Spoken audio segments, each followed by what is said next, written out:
Good morning third year.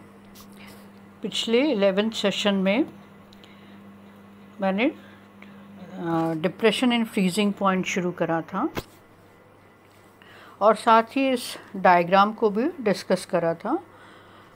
तो the temperature at which vapour pressure of the liquid state and solid state of any liquid is same is termed as freezing point, यानी कि वह ताप जिस पर किसी liquid की liquid एवं ठोस अवस्था का वाष्प दाब समान होता है वो लिक्विड का या द्रव का हिमांक कहलाता है। अब आज हम डेल्टा टीएफ का थर्मोडायनेमिक डेरिवेशन करेंगे।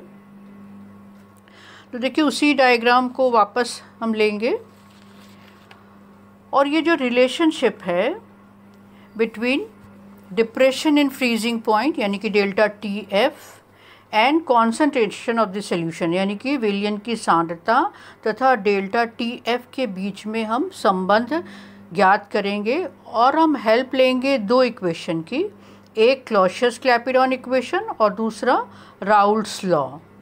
क्लॉसियस-क्लैपेरॉन इक्वेशन क्या है? log P2 upon P1 is equal to delta H upon R 1 upon T1 minus 1 upon T2।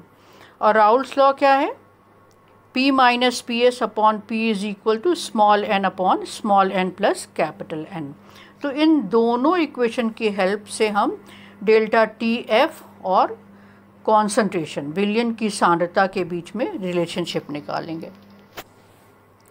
तो सबसे पहले देखिए हम कंसिडर करेंगे कर्व बी सी। तो कर्व बी सी कहाँ है? ये रहा B और ये रहा C। तो ये कर्व है बी सी कर्व। तो कर्व बी सी को कंसिडर करें तो देखिए vapour pressure of solid solvent, इस कर्व बी सी पर दो चीज़ों के बीच में साम्यावस्था है, एक सॉलिड और दूसरा वेपर। देखिए यहाँ पर ये लिया हुआ है और इस कर्व के ऊपर लिखा हुआ है सॉलिड सॉल्वेंट का ये कर्व है जिसमें कि साम्यावस्था किसके किसके बीच में है? बी सी कर्व पर सॉलिड और वेपर के बीच में। तो vapour pressure of solid solvent at temperature T F, ये टेम्परेचर पर देखिए कितना वेपर प्रेशर है? P। उस तरह से vapour pressure of solid solvent, यहाँ पर क्या है? सॉलिड है इस तरफ, तो सॉलिड सॉल्वेंट है। तो vapour pressure of the solid solvent at temperature T1 पर क्या टेम्परेचर है? TF पर तो आपने देख लिया दाब P है और T1 पर दाब कितना है? देखिए T1 से ऊपर ले जाएं तो यहाँ पर क्या आ जाता है? दाब P2।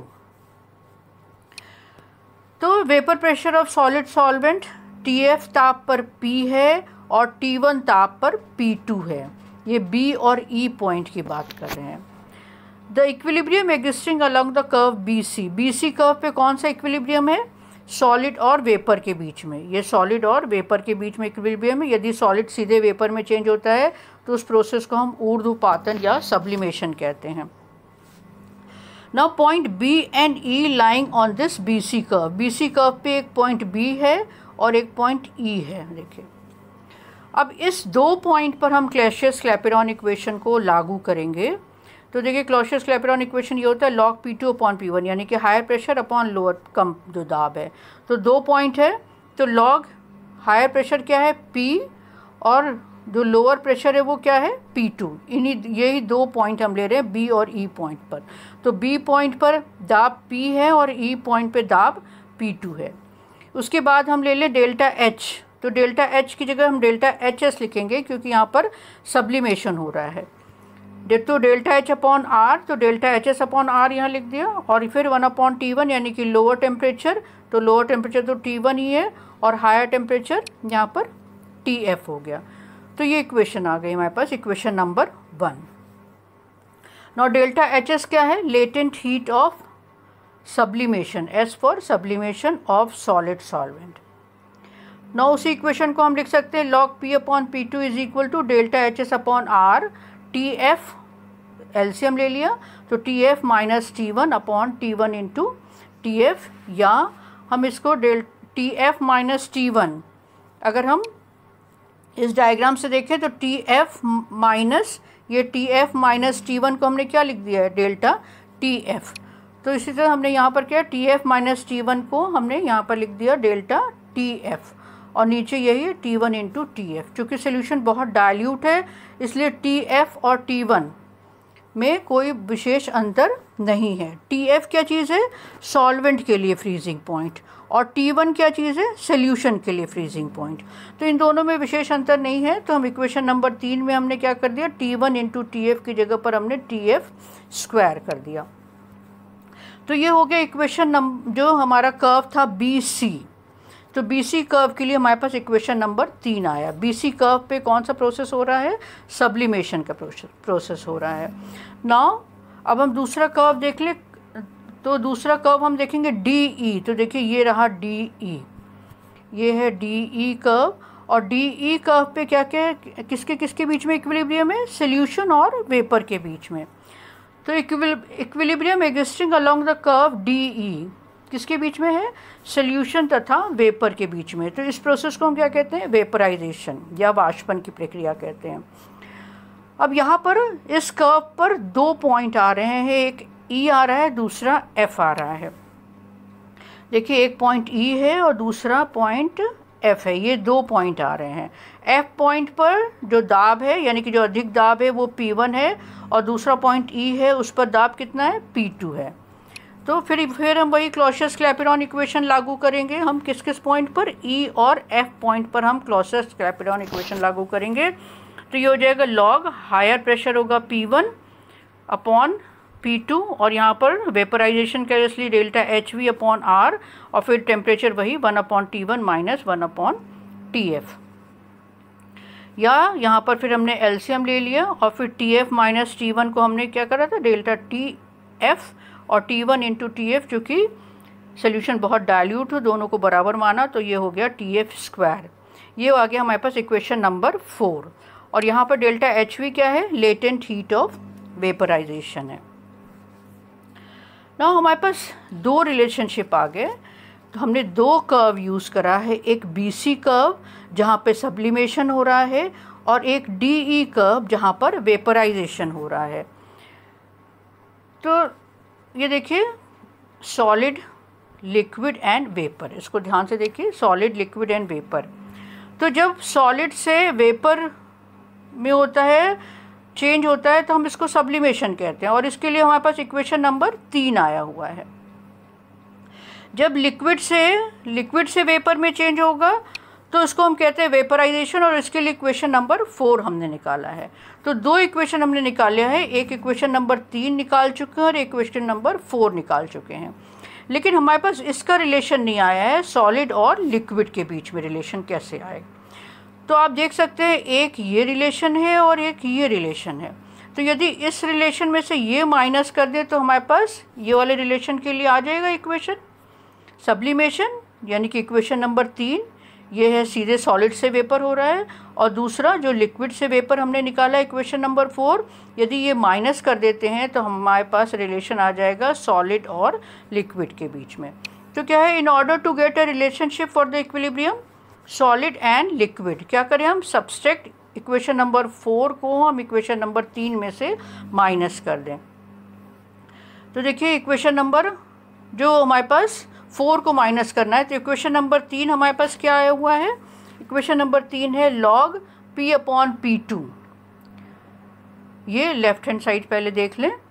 और इक्वेशन नंबर जो 4 है, इक्वेशन नंबर 4 हमारे पास आया था log P1 अपॉन P2। तो ये लेफ्ट साइड कवर हो गया। अब राइट हैंड साइड में देखें, इक्वेशन नंबर 3 में हमारे पास आया था सब्लिमेशन वाली इक्वेशन थी, delta HS upon R delta TF upon TF square. और फिर इक्वेशन नंबर 4 में जो कि वेपराइजेशन था, ये वेपराइजेशन वाला था, तो delta HV upon R delta TF upon TF square. ये तो कॉमन है, बल्कि R भी कॉमन आ जाता है, केवल डेल्टा HS और यहाँ डेल्टा HV है। अब देखिए इसको हमने log P अपॉन P2 को log हमने कर दिया log P माइनस P2, और इधर भी हमने कर दिया, और ये माइनस साइन है इसलिए ये बीच में प्लस हो गया, इसलिए ये दोनों कैंसिल हो गए। तो हमारे पास क्या आ गया? log P minus log P1, और इधर हमने कॉमन ले लिया delta TF square and R, इन तीनों को हमने यहाँ कॉमन ले लिया। तो ये आ गया डेल्टा HS सब्लिमेशन और डेल्टा HV वेपराइजेशन, यानी कि सब्लिमेशन माइनस वेपराइजेशन। तो सब्लिमेशन में से वेपराइजेशन माइनस कर देंगे तो ये क्या हो जाएगा, गलन या फ्यूजन हो जाएगा। तो ये गलन या फ्यूजन को हम क्या लिख सकते हैं, डेल्टा एच एफ। तो ये इसकी जगह हमने डेल्टा एच एफ लिख लिया। देखिए ये सब्लिमेशन यानी कि डेल्टा एच एस, ये है वेपराइजेशन यानी कि डेल्टा एच वी। तो डेल्टा एच एस में से एच वी माइनस कर देंगे तो हमारे पास ये वाला चीज़ आ जाएगा, और इसको हमने क्या कहा, डेल्टा एच एफ। तो अब इक्वेशन नंबर 5 हमारे पास आ गया। इसकी जगह हमने लिख दिया log p upon P1 delta T F upon are T F square into delta H F. ये इक्वेशन नंबर 5 जो कि हमने यूज़ करा है क्लॉसियस-क्लैपेरॉन इक्वेशन। नाउ हम यूज़ करेंगे राउल्स का नियम। अभी हमने यूज़ नहीं करा, तो अब लेकर आते हैं कि राउल का नियम क्या है। तो राउल के नियम के अनुसार आपको मालूम है P minus P S upon P होता था। पी एस क्या था, सोल्यूशन के लिए वेपर प्रेशर। तो यहाँ पर P1 भी क्या चीज़ है, सोल्यूशन के लिए ही वेपर प्रेशर है। तो हमने यहाँ पर कर दिया P minus P1 upon P is equal to होता है small n upon small n plus capital N। इसकी जगह हमने कर दिया ये x2। x2 क्या है, मोल फ्रैक्शन ऑफ सोल्यूट। ये क्या चीज़ है, मोल फ्रैक्शन ऑफ सोल्यूट। तो उसकी जगह हमने x2 कर दिया। तो अब ये क्या हो गया, इसको हम इस तरह से भी लिख सकते हैं 1 minus P1 upon P is equal to x2। Now फिर आगे इसको हम लिख सकते हैं P1 upon P is equal to 1 minus x2। देखिए P1 upon P is equal to क्या होगा, P1 अपॉन P को हम इस तरफ ले जाते हैं, P1 अपॉन P को इधर ले जाएँ तो ये पॉजिटिव साइन के साथ हो जाएगा, और x2 को उधर ले जाएँ तो ये नेगेटिव साइन के साथ हो जाएगा। तो ये हो जाता है P1 upon P is equal to 1 minus x2। दोनों तरफ log ले लें तो log P1 upon P is equal to log 1 minus x2। अगर हम ये चेंज कर देते हैं, P1 अपॉन P की जगह P अपॉन P1 कर दें तो यहाँ पर माइनस साइन आ जाता है।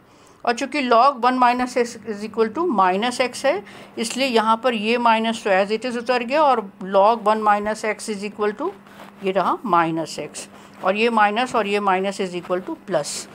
तो हमारे पास आ गए log P upon P1 is equal to x2। ये इक्वेशन आ गई।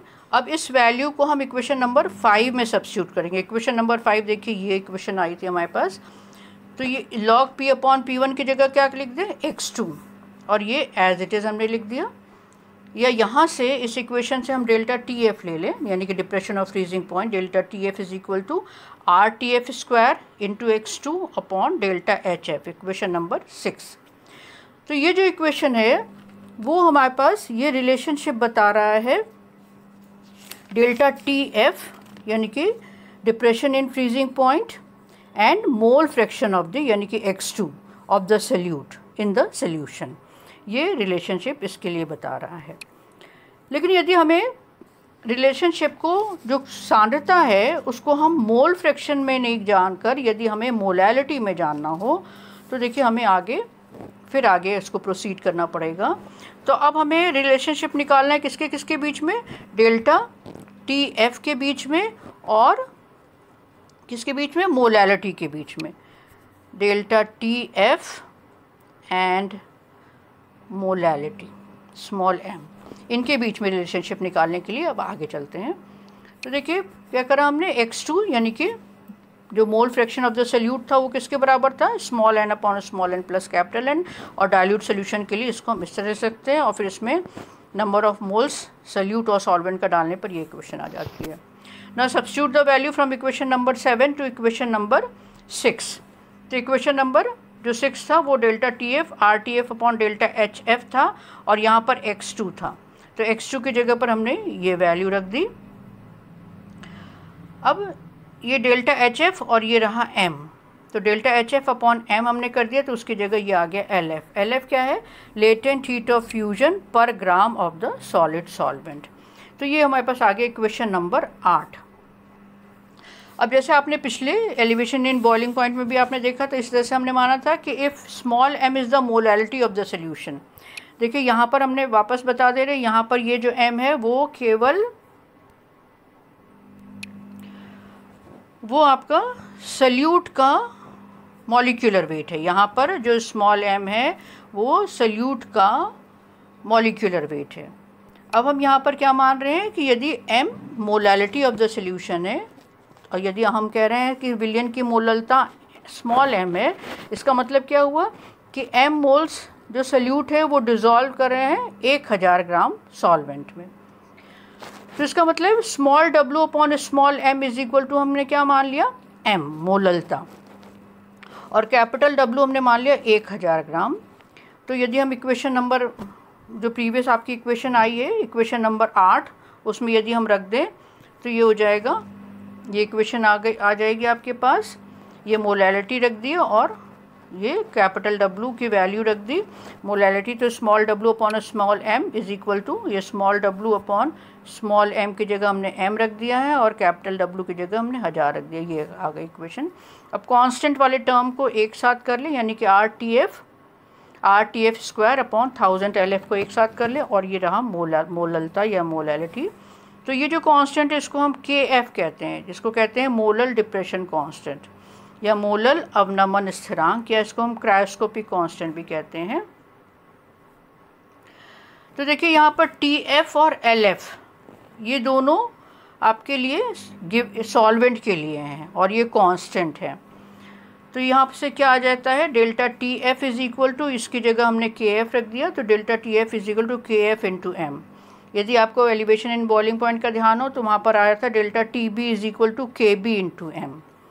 ना अब हमें यदि KF को डिफ़ाइन करना हो, KF क्या है, मोलल डिप्रेशन कांस्टेंट को डिफ़ाइन करना हो, तो हम मोललता को यदि इकाई मान लें कि यदि विलयन की मोललता इकाई हो तो मोलल डिप्रेशन कांस्टेंट या मोलल अवनमन स्थिरांक डिप्रेशन इन फ्रीजिंग पॉइंट के बराबर होता है। तो ये रहा आपका लास्ट कॉलिगेटिव प्रॉपर्टी, यानी कि डिप्रेशन इन फ्रीजिंग पॉइंट का थर्मोडायनेमिक डेरिवेशन। इसके बाद जो experimental determination of depression in freezing point आपके नेक्स्ट सेशन में लेंगे। Thank you.